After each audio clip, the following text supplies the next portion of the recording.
Welcome to news wise. मैं हूं आरिफा नूर। आज प्रोग्राम में सबसे पहले हम बात करेंगे जो ये सियासी सूरत हाल है और इलेक्शंस को लेकर अभी भी कितनी गैर यकीनी मौजूद है।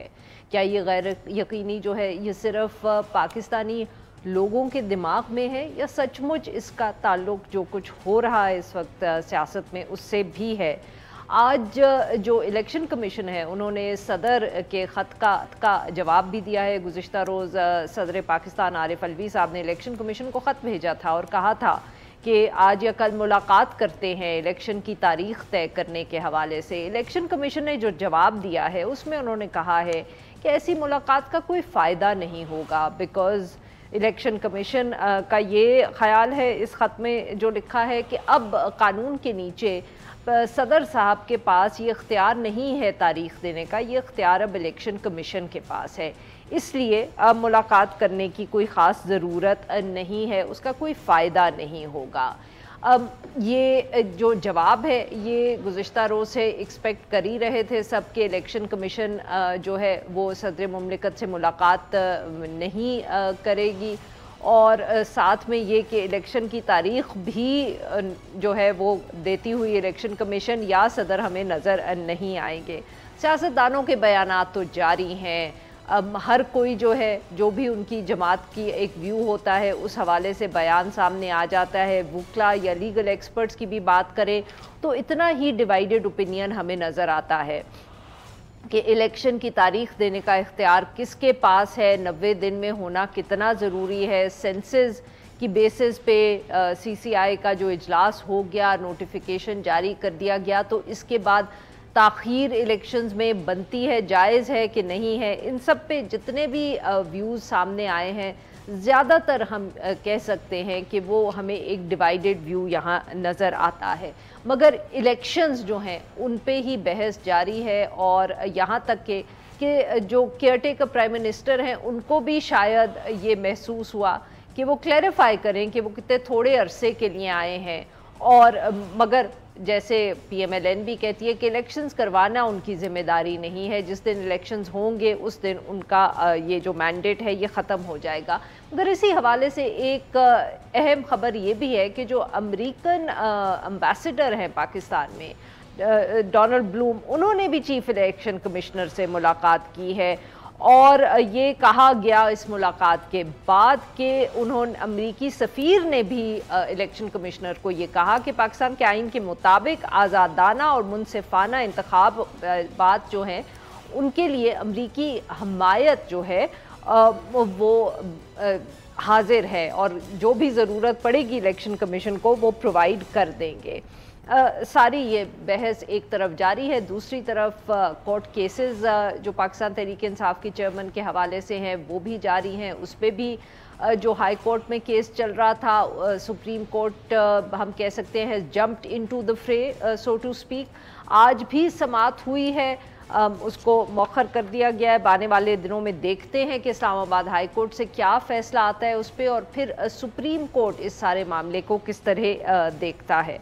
इस सारी इश्यूज़ पे बात करने के लिए आज हमारे साथ मौजूद हैं अतमी साहब, फ़ाहद हुसैन साहब और रज़ा रूमी साहब। तीनों सीनियर भी हैं, तज्ज़ियाकार भी हैं और इस सारी सियासत पे बहुत गहरी नज़र रखते हैं। Welcome to the show gentleman. जी अतर काज़मी साहब, सर आपसे गुफ्तगू का आगाज़ करेंगे। सर बताइए सबसे पहले तो ये कि कोर्ट में लग तो नहीं रहा कि सुप्रीम कोर्ट के आने से भी कोई पाकिस्तान तहरीक इंसाफ के जो चेयरमैन हैं उनके मसाइल में कोई हम कह सकते हैं कि फ़र्क पड़ा है या यू नो कोई उम्मीद की किरण उनके लिए रोशन हुई है? उसमें आरफा उसमें तो ये है कि सुप्रीम कोर्ट का अगर कोई फैसला आ भी जाए तो फिर भी क्या फ़र्क पड़ता है इधर, वो भी हमने देख लिया। हालिया तारीख रही है ना हमारी। सुप्रीम कोर्ट ने तो फैसला दिया था कि इलेक्शंस करवाएं, क्या किसी ने करवाए। मसला ये है कि जिस तरीके से सब कुछ चल रहा है अब कब तक हम इसको इसी तरह सस्टेन कर सकेंगे। एक तरफ आपने शॉर्ट भी सुनवाया, आपने क्लिप सुनवाया वज़ीर आज़म साहब का, उन्होंने कहा कि मैं प्राउड पाकिस्तानी हूँ और मैं वज़ीर आज़म भी हूँ और मैं अपना राइट टू फ्री स्पीच भी एक्सरसाइज करता हूँ। लेकिन जब आप किसी कॉन्स्टिट्यूशनल पोजीशन में होते हैं तो वो कॉन्स्टिट्यूशन आपको रिस्ट्रिक्ट करता है कि क्या कुछ आप कर सकते हैं, क्या आप नहीं कर सकते? इसी तरह जो राइट टू फ्री स्पीच है, वो भी काकड़ साहब की हुकूमत ने हमें बताया कि उसकी भी एक लिमिट है। हालिया दिनों में उन्होंने कुछ लोगों को गिरफ्तार किया अपने फ्रीडम ऑफ एक्सप्रेशन वगैरह पे। तो इस वजह से आइन हर किसी को कुछ हदूद और कयूद के अंदर महदूद करता है। इसी तरह ये जो मुकदमा है, अगर आप इस मुकदमे को देखें, इसमें बहुत सारी बातें हो सकती, पर मैं ज़ाती तौर पे समझता हूँ कि ये सुप्रीम कोर्ट में अभी नहीं जाना चाहिए था। अभी हाई कोर्ट की स्टेज पे है, हाई कोर्ट से फैसला हो जाए तो उसके बाद सुप्रीम कोर्ट के अंदर वो जो मर्जी फैसला दें। और जिस तरीके से वहाँ पे मोज़ेज़ अदालत ने उसमें वो रिमार्क्स वगैरह भी पास किए, तो मैंने कल भी अर्ज किया था कि वो रिमार्क डोंट गो के रिमार्क्स क्या हैं, जब फैसला आएगा फिर देखा जाएगा। जहाँ तक मुकदमे का मेरिट है, मुझे नहीं लगता कि इस्लामाबाद हाई कोर्ट से चेयरमैन तहरीक इंसाफ को रिलीफ ना मिले इस मुकदमे के अंदर। आज भी मेरी एक साबिक हाई कोर्ट के जज से बात हो रही थी, उन्होंने कहा कि इस तरह के मुकदमात में आपको इनिशियली रिलीफ मिल जाता है, लेकिन ओवरऑल क्या उनकी मुश्किलात कम होंगी? मुझे नहीं लगता। मुझे लगता है यहाँ से अगर रिलीफ मिलेगा तो आगे कुछ और तैयार होगा। बिल्कुल ठीक। फाद साहब, सर आपने इस हफ्ते कॉलम लिखा और उसमें आपने ये जिक्र किया कि 3 ऑप्शंस हैं। आपने कहा कि अगर 90 दिन में भी इलेक्शन करवाना पड़ा तो इलेक्शन कमीशन उसके लिए तैयार है, और फरवरी भी हो सकता है, और फरवरी से आगे भी बात जा सकती है। Sir but I mean how do we decide? I mean जो एक इस वक्त हम कह सकते हैं कि पाकिस्तानी अवाम पे एक बेचैनी सी है कि जो गैर यकीनी है, अगर तीनों ऑप्शंस इलेक्शन कमीशन हर वक्त एक्सरसाइज करने को तैयार रहेगा तो फिर सर ये जो इतनी अनसर्टनिटी है ये तो एड्रेस नहीं होगी। शुक्रिया आरफा। देखिए, मेरे ख्याल में ये बात तो आपकी बिल्कुल दुरुस्त है कि ये जो एक गैर यकीनी की सूरत हाल है ये तो परसिस्ट कर रही है। अच्छा, इलेक्शन कमीशन के हवाले से जिस कॉलम का आपने जिक्र किया उसमें मैंने ये लिखा था कि 3 ऑप्शन हमारे सामने हैं कि 90 दिन में हो जाएंगे इलेक्शन, या फरवरी तक होंगे, या फिर उसके बाद अगर आगे डिले होते हैं तो वो तो फिर कुछ भी हो सकता है। तो उसमें जो मेरी अंडरस्टैंडिंग है, जो मेरी बातचीत हुई है लोगों से, उसमें तो ये लग रहा है ज़्यादातर इम्कानात ये हैं कि इलेक्शन फरवरी में होंगे। अच्छा, अब उसमें ज़ाहिर बात है एक प्रॉब्लम है, और प्रॉब्लम यह है कि जो सुप्रीम कोर्ट के सामने जो पिटिशंस हैं जो जिनके मुताबिक 90 दिन की डेडलाइन जो है वो क्रॉस नहीं होनी चाहिए, उसमें अगर फैसला आ जाता है तो फिर एक प्रॉब्लम खड़ा होगा इलेक्शन कमीशन के लिए। और अगर वो फैसला, अगर ये सदर वाला जो मामला है, अगर ये भी अदालत में जाता है, अगर वो कोई डेट अनाउंस कर देते हैं तो फिर भी जाहिर बात है मामला अदालत में ही जा रहा है। तो मेरे ख्याल में 2 कॉम्प्लिकेटिंग फैक्टर्स हैं। पहला ये है कि अदालत इसके ऊपर क्या जजमेंट देगी, क्योंकि दूसरी तरफ से जो डिफेंस तैयार हो रहा है कि जो इलेक्शन कमीशन का जो मौक़िफ़ है वो डिफेंस भी आइन की जो शिकें हैं उनका हवाला देकर वो डिफेंस तैयार हो रहा है। तो पहली बात जो कॉम्प्लिकेशन है कि ये मामला जाएगा सुप्रीम कोर्ट के पास और वो क्या फ़ैसला देंगे, और दूसरी कॉम्प्लिकेशन ये है कि अगर वो ये फैसला देते हैं तो उसके बाद उस पर क्या रद्द अमल होगा। ये 2 चीज़ें हैं, और ये ऑप्शन 1 और ऑप्शन 2 हैं। आरफा, देखिए, अगर ऑप्शन 3 पे हम जाते हैं, जो कि ये है कि जी आप फरवरी से भी आगे जा रहे हैं, तो फिर तो मेरे ख्याल में मामला बहुत ज़्यादा पेचीदा हो जाएंगे, क्योंकि फरवरी तक तो ऐन मुमकिन है कि कॉन्स्टिट्यूशनल कवर मिल जाए, ऐन मुमकिन है, लेकिन उससे आगे कॉन्स्टिट्यूशनल कवर देना पाकिस्तान में होने को तो कुछ भी हो सकता है, लेकिन बहुत मुश्किल लगता है। तो मुझे तो लग रहा है कि ये ऑप्शन 1 होगा या ऑप्शन 2 होगा। बिल्कुल ठीक। रजा रूमी साहब, सर आपने फहद साहब की बात सुनी, और सर ये जो खबर आज आई है बहुत डिस्कस भी हो रही है कि इवन दी अमेरिकन एम्बेसडर ने जो मुलाकात की इलेक्शन कमिश्नर से, जो उन्होंने उसमें गुफ्तगू की, सर ये तो लगता है कि फिर जो हमारी परेशानी है शायद वो कहीं ना कहीं जो हमारी दोस्त ममालिक हैं या इंटरनेशनल कम्युनिटी ख़ास तौर पे वेस्ट में, they are also concerned for lack of a better word. जी आरिफा, देखिए, मुझे जो यूएस एम्बेसडर की मुलाकात हुई है, मुझे उससे कोई डिटेल्स नहीं है, इसलिए मैं उस पर कमेंट नहीं कर सकता। लेकिन ये तो हमें मालूम है कि अमेरिका हो या यूके हो खसूसन, और यूरोपियन यूनियन के ममालिक, वो रेगुलरली पाकिस्तान में सियासतदानों से और पाकिस्तान के जो ब्यूरोक्रेट्स हैं खसूसन सिविल मिलिट्री ओहदों पे जो होते हैं उनसे वो रूटीन में मिलते हैं। उनका काम भी होता है कि वो अपने जो है बैक होम रिपोर्ट भी करें कि मुल्क में क्या हो रहा है, अपना एनालिसिस भी दें, असेसमेंट भी दें। मेरा नहीं ख्याल कि वो एज सच कोई वो इंटरवीन करना चाहते हैं, या वो कोई पाकिस्तान को ये कह रहे हैं कि आप ऐसा करें या वैसा ना करें। उनके जेनेरिक तो बिल्कुल स्टेटेड पोजीशंस हैं जमहूरियत के ऊपर, इलेक्शंस के ऊपर, ट्रांसपेरेंसी के ऊपर। उससे ज़्यादा मैं इन मुलाकातों को अहमियत नहीं दूंगा। असल जो मामला है वो तो पाकिस्तान के अंदर का जो इस वक्त इंतशार है और एक जो जिसे कहना चाहिए पोलराइजेशन है, वो है असल प्रॉब्लम। और प्रॉब्लम वो इसलिए गंभीर हो चुका है कि इस वक्त हमारे जो इदारे हैं रियासत के सतून, वो पार्लियामेंट के जाने के बाद अब सारी ताकत उनके हाथ में आ गई हुई है। एक साइड पे सुप्रीम कोर्ट ऑफ पाकिस्तान है, दूसरी साइड पे इलेक्शन कमीशन ऑफ पाकिस्तान है, तीसरी साइड पे निगरान हुकूमत है, और चौथा मरकज़ जो है वो पाकिस्तान की पावरफुल मिलिट्री इस्टेब्लिशमेंट है।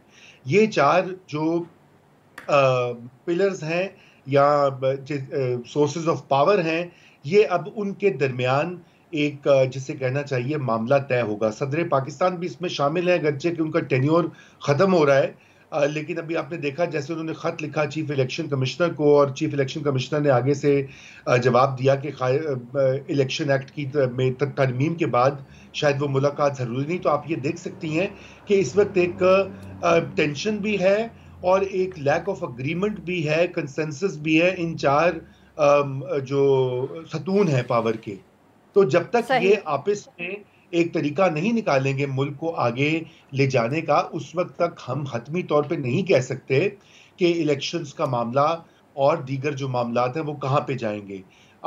लेकिन कताए नज़र इससे कि कोई इंडिविजुअल या कोई ग्रुप या कोई ताकतवर जो है गिरोह जो भी सोचे, 90 दिन का इलेक्शंस एक आईनी रिक्वायरमेंट है, और पाकिस्तान को इस जिसे कहना चाहिए मुश्किल सूरत हाल से निकालने का भी सबसे बेहतरीन हल यही है कि अवाम के पास जाकर एक बिल्कुल ठीक सर के आईन पे अमल किया जाए। जी नाज़रीन, यहाँ पे लेते हैं हम एक छोटा सा break, will be right back, और फिर हम आनों से गुफ्तगू जारी रखेंगे। स्टे विद अस।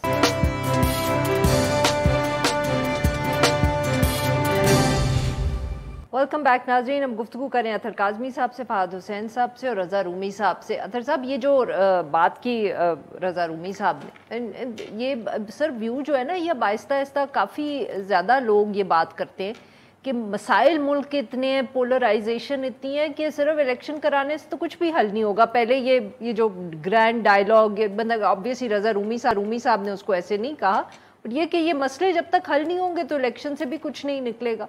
देखिए आरिफा, ये मसला हल करने के लिए ना हमारे बुजुर्गों ने आज से 50 साल पहले हमें एक डॉक्यूमेंट दिया था। उस डॉक्यूमेंट का नाम है कॉन्स्टिट्यूशन ऑफ पाकिस्तान। कोई नहीं, मैं उसी पे आ रहा हूँ, मतलब कि अब इससे ज्यादा मैं कुछ कह नहीं सकती, मैं उसी पे आ रहा हूँ। जो एक ऐसा हमारे पास सोशल कॉन्ट्रैक्ट मौजूद है जिसके ऊपर चल के हम मसाइल को हल कर सकते हैं, उस सोशल कॉन्ट्रैक्ट जो हमें पार्लियामान ने दिया, सब ने मुतफ़िका तौर पे दिया, एक बहुत बड़ी ट्रेजिडी के बाद जहाँ पे हमने मसनूई तरीके से सियासत को कंट्रोल करने की कोशिश की, मैंडेट को मात देने की कोशिश की, और उसका जो नतीजा निकला, और उसके बाद हमने हर मैंडेट को बड़े अच्छे तरीके से मैनेज किया। बाय द वे वो एक ही गलती हुई थी, वो बड़ी बात, उसके बाद तो कभी कोई मसला नहीं हुआ। कोई उसमें भी वो इल्जामात लगते हैं, कोई कहता है कि जनाब उसमें भी धांधली भी हो रही थी। वो मतलब रिगार्डलेस के वो जो भी हुआ, कि अब वो एक डॉक्यूमेंट है हमारे पास, अगर हम उस पर मुतफिक नहीं हो सकते जिसमें हर किसी का किरदार मुतय्यन है कि आपने ये करना है, तो किसी और डायलॉग के नतीजे में मुझे नहीं लगता कि हम किसी जगह पे पहुंचेंगे। और वैसे भी दुनिया में जो सियासी जमातें होती हैं उनके इख्तलाफात कभी नहीं ख़त्म होते। हाँ, एक चीज़ होती है कि जो बेसिक चीज़ें होती हैं, जिस तरह अभी रज़ा रूमी साहब ने भी बात की और फ़ाद भाई ने भी बड़ी इंपॉर्टेंट बात की कि सुप्रीम कोर्ट का जो फैसला आएगा फिर उस पर रद्द अमल क्या आएगा, ये बड़ा इंपॉर्टेंट पॉइंट है। और ये अलमिया है, सुप्रीम कोर्ट के फैसलों के ऊपर अमल दरामद होता है, रद्द अमल नहीं आता। जिस मुल्क में अदालतों के फैसलों पर रद्द अमल आना शुरू हो जाएं, उनके मसाइल फिर हल नहीं होते। ये अदालत का तो मैंने जिक्र किया, लेकिन मुख्तलिफ जगहों पे आपको इसी किस्म की सूरत हाल नजर आ रही है। I am going to bring the same question but a little differently to you Fahad साहब।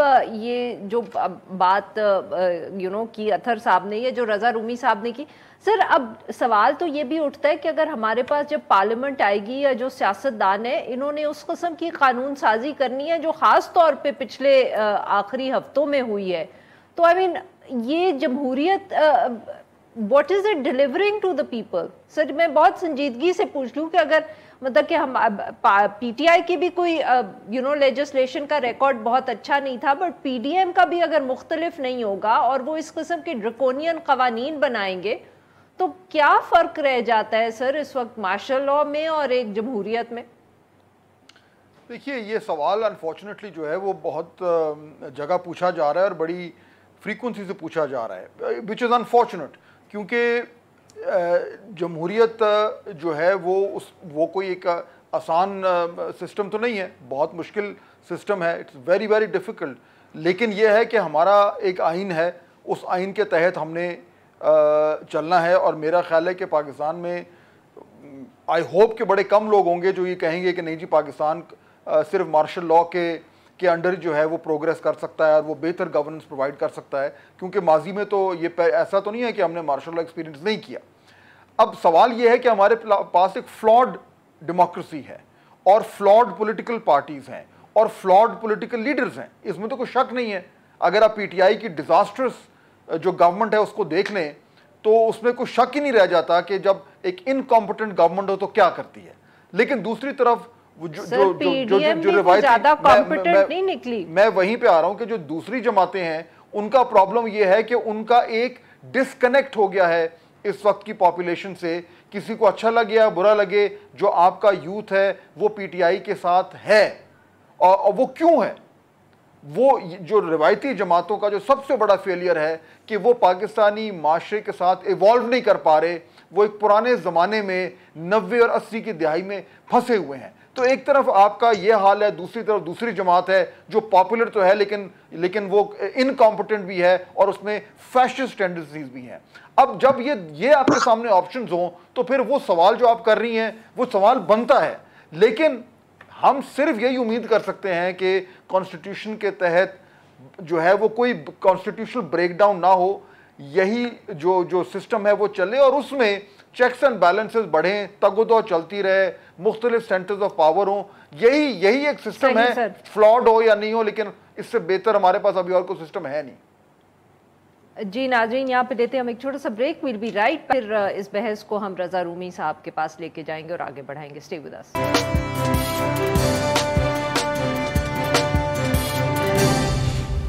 वेलकम बैक नाज़रीन, हम गुफ्तगू करें अतर काज़मी साहब से, फहद हुसैन साहब से और रज़ा रूमी साहब से। अब रज़ा साहब, बहुत इंटरेस्टिंग बात की फहद साहब ने। उन्होंने कहा कि एक तरफ एक जमात है जो पॉपुलर है, दूसरी तरफ हमारी पुरानी मेन स्ट्रीम जमातें भी हैं जिनका तजुर्बा बहुत है, मगर उन्होंने इवॉल्व नहीं किया, लोगों को वो अपील नहीं कर पाते। देखिए आरिफा, वाकया इस तरह से है कि इस जो आप बात कह रही हैं इसमें किसी हद तक सदाकत है कि जो हमारी मेन स्ट्रीम पुरानी पार्टियां हैं वो यंग वोटर्स और पाकिस्तान की जो डेमोग्राफिक्स हैं, बदलती हुई पॉपुलेशन की साख्त जो है उससे वो कनेक्ट नहीं कर पा रहे। खसूसन ये जो जिसे हम जेन जी कहते हैं अंग्रेजी में, 18 से लेकर 25 साल के जो इस वक्त नौजवान पाकिस्तान की इलेक्टोरल रोल्स में दाखिल हो गए हैं, वो इनको एक तो उनको जमहूरियत के बारे में, पाकिस्तान में जो जमहूरी स्ट्रगल्स हुई हैं हमने उनको सिखाया ही नहीं, हमारी टेक्स्ट बुक्स ने पढ़ाया ही नहीं उनको। और ऊपर से जो अभी इस वक्त जो जोर है सोशल मीडिया का और उसके थ्रू प्रोपेगेंडा का, उसमें उनको जो कुछ पिछले 10-15 साल में उन्होंने देखा है कि ये सब चोर हैं और ये सब डाकू हैं, तो उन्होंने उसको इम्बाइब कर लिया हुआ है। तो लेकिन इन पार्टीज ने भी कोई उसके ऊपर एफर्ट नहीं की। इनके आप देखिए, इनके जो यूथ विंग के लोग हैं वो माशाल्लाह 40-50-60 साल के लोग हैं जो कि यूथ विंग चला रहे हैं। मतलब इससे ज्यादा मजे का खेस क्या बात होगी साहब? वो उन पार्टीज के लिए यंग है ना, यही तो हमारा जो है वो बदकिस्मती है कि पार्टीज की लीडरशिप भी, and that includes PTI by the way, कि वो उधर जो यंग लोग हैं पाकिस्तान के वो तो नजर ही नहीं आते हमें। जी बिल्कुल नहीं आते। लेकिन उससे भी ज्यादा गहरा मसला इस वक्त जो है, देखिए मकबूलियत जो होती है, अगर हम जमहूरी मुल्कों की पार्टियों की तारीख देखें, जमहूरियत मकबूलियत जो होती है वो कोई एक स्टैटिक चीज़ नहीं होती, वो ऊपर नीचे होती है। आप बड़ी से बड़ी जमहूरियत देख लें, नीम जमहूरी माशरे देख लें। आज इमरान खान साहब की मकबूलियत जो पिछले 1 साल में बनी है, जो भी इन्होंने बयानिया बनाया, अमरीकी साजिश और ये और वो, इस्लामी टच वगैरह, और अब वो चूंकि जेल में है तो सिंपैथी फैक्टर भी होता है। तो लेकिन ये कोई स्टैटिक, ये कोई परमानेंट चीज नहीं होती। ये बाकी पार्टीज जो है वो भी, अगर ये पिछली पीडीएम की गवर्नमेंट ने कुछ बेहतर डिलीवरी की होती और आखिर में जिस तरह से उन्होंने पार्लियामान में सरेंडर किया, और जिस तरह से उजलत में उन्होंने कानून साजी की और वो इतनी कंट्रोवर्शियल हो गई, अगर उन्होंने इसके ऊपर कुछ एहतियात की होती, कोई कंसेंसस बिल्ड किया होता, कोई तरीका कार ढूंढा होता, तो शायद इतना हाल ना होता बुरा। और सबसे बड़ी बात तो माशियात की है। देखिए डॉलर 300 से ऊपर टच कर चुका, मतलब ओपन मार्केट में तो 325 का मिल रहा है, जो मुझे इतलात मिली हैं आज सुबह। और मैं इस बात पर ये इंतहाई परेशान हूँ, क्योंकि आपको पता है कि इसकी 1 रुपया 2 रुपया डॉलर की कीमत बढ़ने से उसका डिस्प्रोपोर्शनेट असर होता है महंगाई पर, अफराते ज़र पर। और ये जितनी में अफराते ज़र बढ़ेगी उतना गुस्सा, लोगों का गमो गुस्सा बढ़ेगा इन पार्टीज पे भी, बल्कि मैं समझता हूँ जमहूरी निज़ाम के ऊपर भी। आपने सवाल किया था कि जमहूरियत ने क्या डिलीवर किया, ये बड़ा अहम सवाल है आरिफा, जो कि नहीं, उसके ऊपर गुफ्तगू नहीं हो रही, बिकॉज हमारी गुफ्तगू जो है पाकिस्तान के टीवी चैनल्स हो, अखबारात हों, वो शख्सियात के इर्द गिर्द है। इमरान खान को जेल में होना चाहिए या नहीं होना चाहिए, बेल होनी चाहिए कि नहीं होनी चाहिए, फलाना मुकदमा ठीक है नहीं ठीक है। असल जो बड़े इश्यूज हैं इस वक्त पाकिस्तान के, वो उसके ऊपर तो कोई मानी खेज ना पार्लियामान में गुफ्तगू हुई है, ना पार्लियामेंट से बाहर फोरम पे हुई है कि आखिर इस जमहूरी निज़ाम का करना क्या है। हमने खान साहब के 4.25 साल देखे, हमने पीडीएम के 16-17 महीने देखिए, 19-20 का फर्क ही रहा। कोई वही एक रिप्रेसिव माहौल, वही माशी पॉलिसियां, वही आईएमएफ की डिक्टेशन और वही महंगाई के तूफान जो कि अब काबू से बिल्कुल ठीक सर, निकल गए हैं। जी बिल्कुल सर, ये अगर आप मुझे इशू लेके जाने अतर साहब, this is the critical issue. मईशत ना पाकिस्तान तहरीक इंसाफ कोई बहुत इस पे काम कर सकी, ना पीडीएम कामयाब रही, और अब जो केयरटेकर निज़ाम है, ठीक है उनको बहुत दिन नहीं हुए, मगर अभी तक कोई इंडिकेशंस ऐसी नहीं है कि इनको भी मालूम है कि इस मसले को कैसे हल करना है। देखिए पहली चीज़ तो ये है कि ऑब्वियसली एक किसी भी मुल्क में ना यूथ की एक अपनी ख्वाहिशात होती हैं, उनके कोई एम्बिशंस होते हैं, तो हो सकता है कि वो थोड़ा सा मुख्तलिफ तरीके से सोचते हों। लेकिन ये मामला मुझे उम्र का नहीं लगता। जो चेयरमैन तहरीक इंसाफ हैं वो तो ख़ुद 70 साल से उनकी ज़्यादा उम्र है, तो अगर यूथ उनके पीछे चल रही है तो फिर किसी और मोअज़्ज़िज़ शख्सियत जो 40-50 या 60 साल की है उसके पीछे क्यों नहीं चल सकती। मामला इससे थोड़ा कॉम्प्लिकेटेड है। ये है कि जो लोगों की ख्वाहिशात हैं, जो लोगों की बेसिक नीड्स हैं, क्या उनको हम पूरा कर रहे हैं। आप देख लें तहरीक इंसाफ हर ज़िमनी इलेक्शन हार रही थी, हर ज़िमनी इलेक्शन हार रही थी, पर जब ये लोग आए, इन्होंने मईशत के साथ जो किया, जो लोगों ने देखा, क्या ये लोगों को कोई रिलीफ दे सके।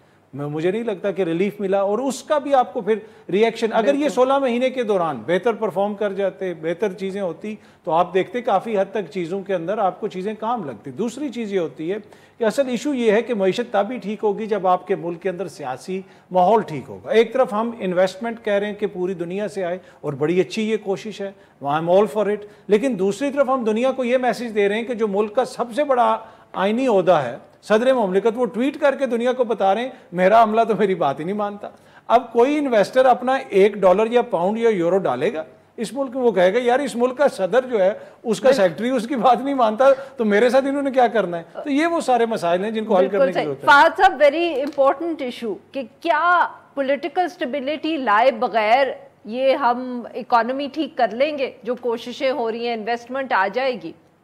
नहीं, मेरे ख्याल में ये तो मुमकिन ही नहीं है आरिफा। देखिए ये तो एक सिंपल सा एक प्रिंसिपल है कि स्टेबिलिटी होगी और एक मार्केट्स में एक ठहराव होगा, एक प्रेडिक्टेबिलिटी होगी, तो इन्वेस्टमेंट आएगी, तो मामलात आगे चलेंगे, ताकि कम से कम लोगों के जहनों में ये कुछ गारंटी तो हो कि जो वो इन्वेस्टमेंट डाल रहे हैं वो कल को जो है वो बिल्कुल ज़ाया नहीं हो जाएगी, या वो उनके गले नहीं पड़ जाएगी, या ये है कि जिन कवानीन के तहत, जिन सिस्टम्स के तहत वो इन्वेस्टमेंट कर रहे हैं, कल को कोई नया सिस्टम आ जाएगा, कोई नए रूल्स बन जाएंगे, तो ये कंटिन्यूटी, स्टेबिलिटी तो ज़रूरी है।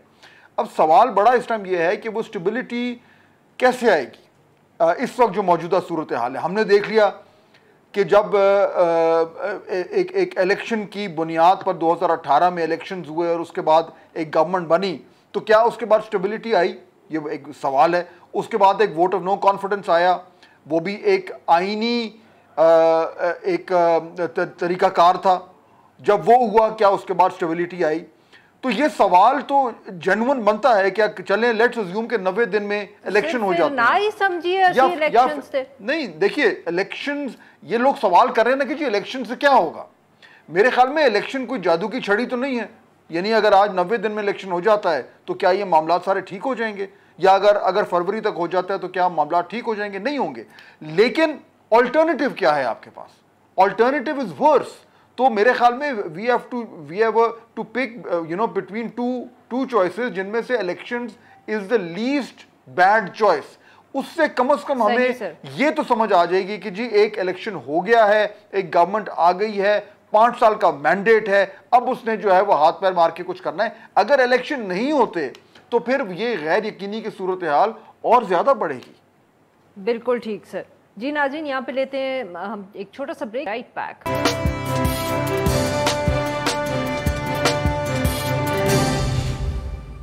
वेलकम बैक नाज़रीन। हम गुफ्तगू कर रहे हैं अतहर काज़मी साहब से, फ़हाद हुसैन साहब से और रज़ा रूमी साहब से। जी रज़ा साहब, this is our short last segment. तो वेरी क्विकली सर, अब ये बताएं कि आप कैसे देख रहे हैं अगले 6 महीने? क्या आपको फरवरी में इलेक्शन होते नजर आ रहे? जी और उस वक्त आप खान साहब को कहाँ देख रहे हैं? देखिए, अगरचे के इस वक्त बेयकीनी का आलम है, लेकिन मैं समझता हूं कि फरवरी मार्च में इलेक्शंस हो जाएंगे और उसकी 2 बुनियादी वजूहात हैं। सबसे पहले तो ये कि जो सुप्रीम कोर्ट ऑफ पाकिस्तान और जो अभी आने वाले चीफ जस्टिस जो हैं वो मेरा ये ख्याल है कि वो इन मामलात के ऊपर फुल कोर्ट को कन्वीन करेंगे, और एक बार वो जब फुल कोर्ट का फैसला आएगा, जो कि मैं समझता हूँ कोई भी जी शऊर जज जो हैं वो इलेक्शंस में गैर ज़रूरी इल्तवा को इंडोर्स नहीं कर सकते, तो वो फिर एक बहुत बड़ा प्रेशर पड़ जाएगा। दूसरी जो अहम रीज़न है वो ये है कि इस वक्त अगर इन माशी हालात में इस केयर टेकर गवर्नमेंट का दौरानिया जो है वो बढ़ाया जाता है, तो उसका फिर डायरेक्ट जो फॉल बैक या गमो गुस्सा जो होगा वो फिर इस्टेब्लिशमेंट की तरफ से होगा। मेरे नहीं ख्याल से वो अफोर्ड कर सकते हैं। बिल्कुल जी बिल्कुल। जी फहद साहब, सर क्या ये फरवरी में अगर इलेक्शंस हुए तो आप नवाज शरीफ साहब को जल्दी वापस आते हुए देख रहे हैं, और क्या वो इलेक्शन में हिस्सा लेंगे, not just the election campaign?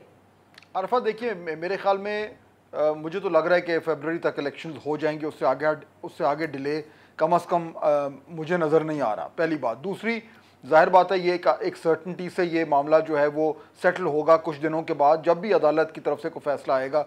Nawaz Sharif साहब की वापसी जो है वो उस फैसले के बाद होगी, यानी कि जब हतमी तौर पर यह फैसला हो जाएगा कि इलेक्शन कब हो रहे हैं, उसको मद्देनज़र रखते हुए फिर नवाज शरीफ साहब की वापसी होगी। मेरे ख्याल में जो इलेक्शन कैंपेन है उसमें नवाज शरीफ साहब का रोल जो है उनकी जमात के लिए बहुत ही अहम होगा, और मुझे ये नहीं लग रहा कि वो उनकी वापसी जो है वो किसी भी वजह से डिले होगी अगर इलेक्शन अनाउंस हो गए तो।